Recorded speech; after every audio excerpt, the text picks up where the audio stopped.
In a small village surrounded by mountains and dense forests, there lived a boy named Leo. Leo was different from other children. He was quiet, thoughtful, and had a deep love for nature. He spent most of his time reading old books about magic, legends, and faraway lands. There was one book in particular that always captured his imagination. It talked about a magical forest hidden behind the mountains, full of secrets and wonders that no one had ever seen before. One evening, as the sun was setting behind the hills, Leo decided to set off on an adventure. He packed a small bag with some food, his favorite book, and a map he had drawn himself. The map was based on clues and drawings he had found in various ancient texts. As Leo walked through the dense trees, the forest around him began to change. The air became warmer, the leaves shimmered as if covered in gold dust, and he heard a faint melody that seemed to be calling him. He followed the voice until he came to a clearing where a huge tree stood. It was unlike any tree Leo had ever seen before. Its bark was glowing.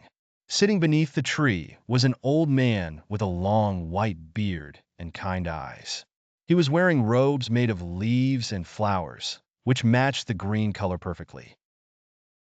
"Welcome, Leo," the old man said in a gentle, warm voice. Leo was surprised. "How do you know my name?" he asked. The old man smiled.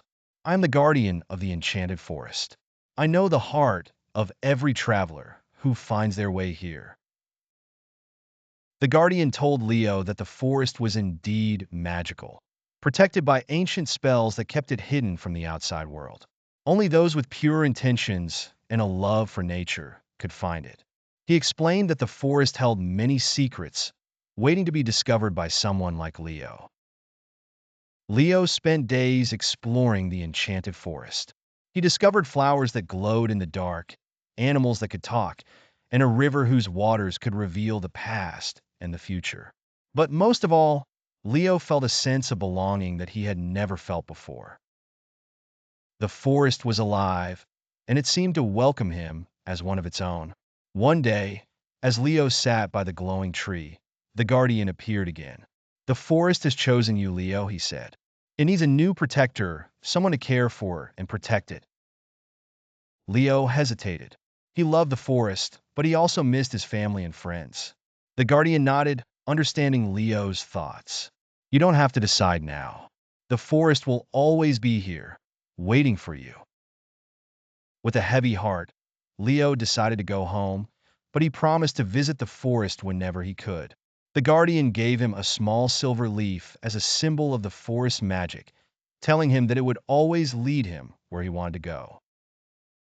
Leo returned to his village, but his adventures in the enchanted forest changed him forever. He shared stories of his journey, inspiring others to respect and appreciate nature. Every time he felt lost or alone, he would look at the silver leaf, realizing that the forest and its magic were always with him. Years later, when Leo was older, he finally returned to the enchanted forest. This time, he knew that he was ready to become its new guardian. And so the forest remained hidden, full of wonders, guarded by the one who loved it more than anything else.